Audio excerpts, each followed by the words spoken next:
Baiklah, assalamualaikum warahmatullahi wabarakatuh. Di sini saya akan menjelaskan materi tentang sistem pendinginan.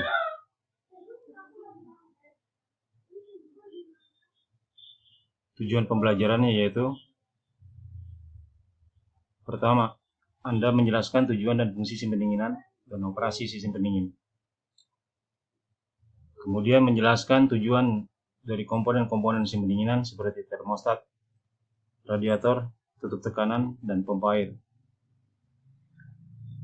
Kemudian juga Anda menjelaskan aliran cairan pendingin di engine dan sisi pemulihan cairan pendingin.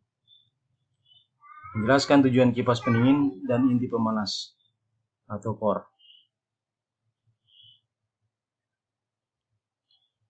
Menjelaskan pengujian sistem pendinginan dan jelaskan tujuan lampu peringatan suhu cairan pendingin. Kemudian menjelaskan pemeriksaan sistem pendinginan dan layanan sistem pendingin.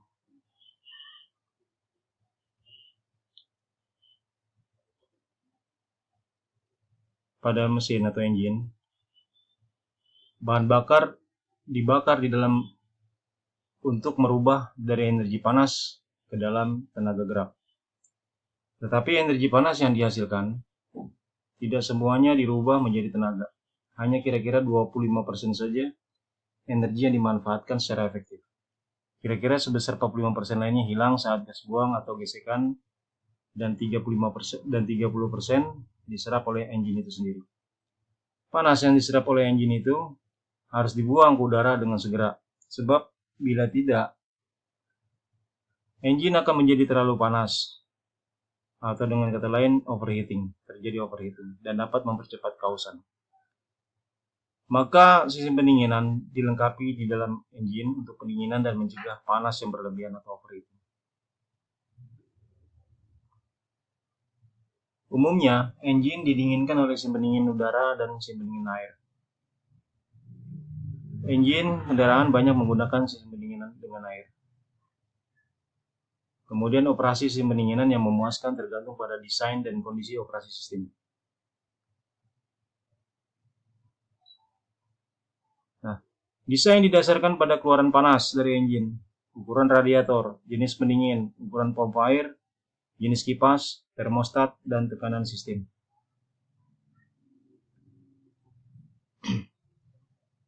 Sistem pendinginan harus memungkinkan engine melakukan pemanasan hingga suhu operasi yang diperlukan secepat mungkin, dan kemudian mempertahankan suhu itu.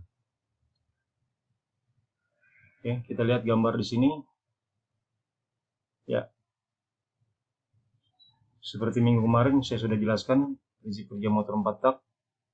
Apabila busi memercikan bunga api, di sini terjadi pembakaran. Pada saat langkah pembakaran, suhunya atau temperaturnya terjadi adalah 4500 derajat Celcius. Ditambah dengan di exhaust manifoldnya yaitu 1500 derajat Celcius. Nah, untuk mengurangi panas ini dipasangkan sistem pendinginan coolant di dinding-dinding silinder atau namanya water jacket. Yang mengalir di sini adalah air.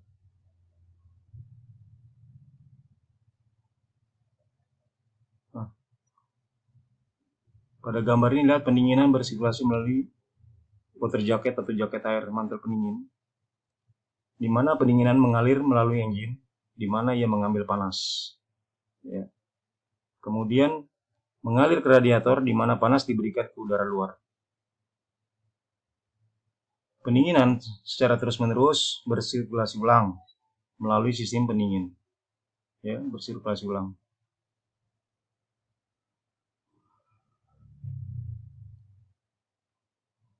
Ya, di sini komponennya termostat. Saya jelaskan apa tujuan dan fungsi termostat. Kemudian ada kisaran temperatur operasi normal antara suhu rendah dan suhu tinggi. Nah, termostat mengontrol temperatur normal minimum. Termostat adalah kartu pengontrol suhu yang ditempatkan di outlet cairan pendingin engine pada sebagian besar engine. Oke, seperti lihat pada gambar ini. Ya, di sini gambar termostat atau thermostatic valve. di mana di dalamnya ada piston, spring, upper housing, lower housing, copper cup, wax pellet. Jadi gambar 3 ini potongan melintang dari termostat yang digerakkan oleh lilin yang khas menunjukkan posisi pellet dan pegas lilin.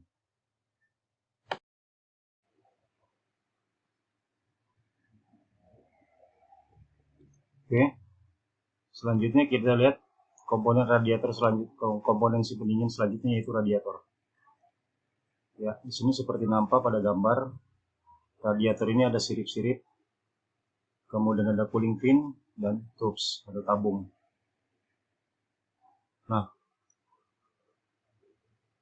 ada berapa jenis di radiator?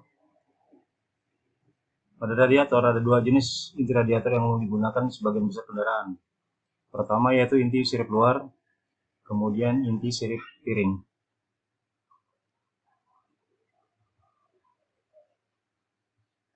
Nah, di sini bagaimana saya menjelaskan tekanan tutup radiator atau pressure gauge. Seperti pada gambar, di sini ada gambar tutup radiator.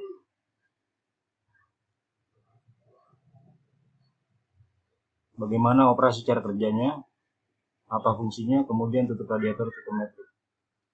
Nah, di sini pada gambar 5 dijelaskan katup tekanan mempertahankan tekanan sistem dan memungkinkan tekanan berlebih untuk melampiaskan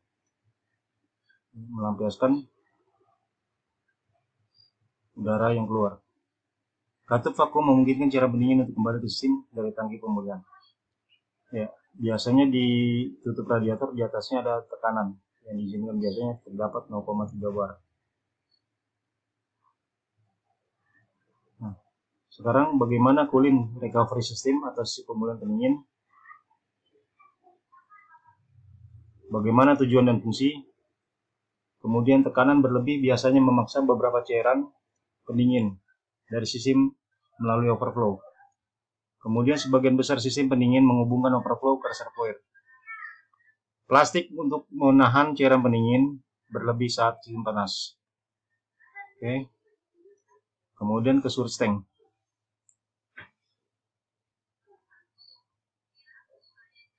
Pada pompa air atau water pumps, di sini lihat pada gambar. Kemudian pendinginan mengalir melalui impeller dan gulir pompa pendingin untuk mesin dipropi.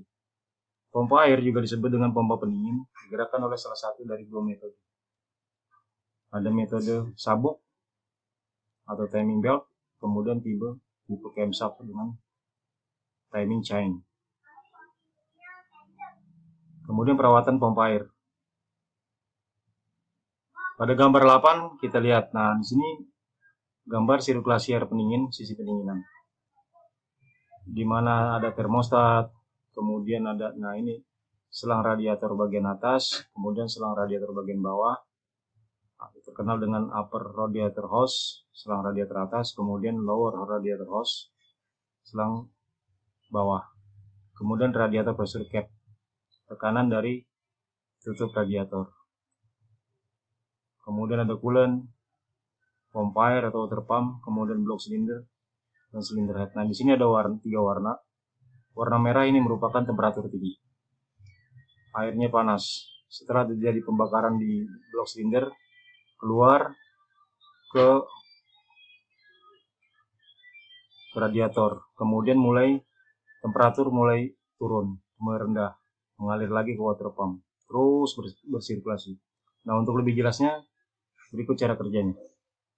Pertama, bila mesin masih dalam keadaan dingin, nah ini gambar saya ambil dari Toyota New 1. Anda bisa buka, Anda bisa lihat di sini ada water jacket, selang bypass atau bypass hose, kemudian radiator, cooling fan, kipas pendingin, termostat, ada water pump, pompa air. Nah, pendinginan diberi tekanan oleh pompa air bersirkulasi seperti yang ditunjuk arah panah pada gambar di sini ya. Pada gambar ketika mesin masih dalam keadaan dingin, air pendingin masih dalam keadaan dingin, dan termostat masih tertutup, sehingga cairan bersirkulasi melalui selang bypass dan kembali ke water pump atau pompa air.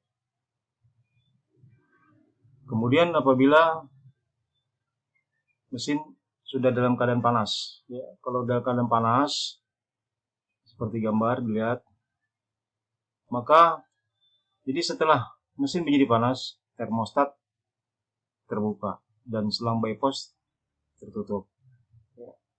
Setelah mesin menjadi panas, termostat terbuka dan katup bypass tertutup dalam bypass circuit, bypass hose.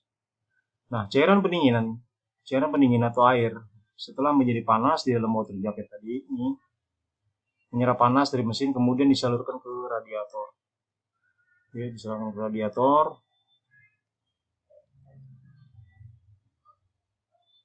Untuk didinginkan dengan kipas atau cooling fan. Dan putaran udara dengan adanya gerakan maju kendaraan itu sendiri, cairan pendinginan yang sudah dingin ditekan kembali ke water jacket, bersirkulasi terus menerus. Okay, next.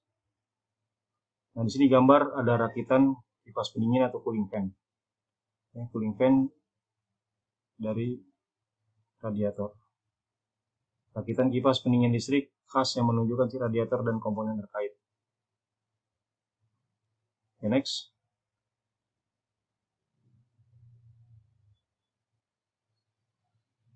Sekarang inti pemanas atau heater cores. Sebagian besar panas yang diserap dari engine oleh mesin pendingin terbuang sia-sia. Beberapa dari panas ini bagaimanapun pulih pemanas dari kendaraan. Pendinginan berpanas dilewatkan melalui tabung di inti kecil pemanas atau cores.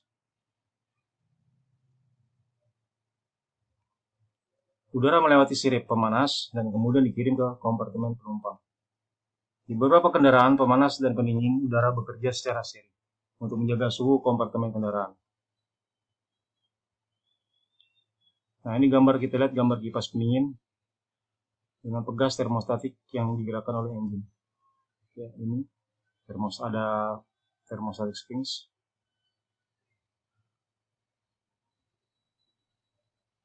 Nah, untuk referensi yang saya gunakan biasa yaitu presentasi dari James Halderman, Automotive Engines Theory and Servicing 9th edition, Cooling System Operation and Diagnosis. Kemudian ada buku otomotifnya, Automotive Technology Principles Diagnosis and Service 4th edition, bisa Anda download. Kemudian Toyota New Step 1. Saya rasa cukup. Sekian dan terima kasih. Assalamualaikum warahmatullahi wabarakatuh.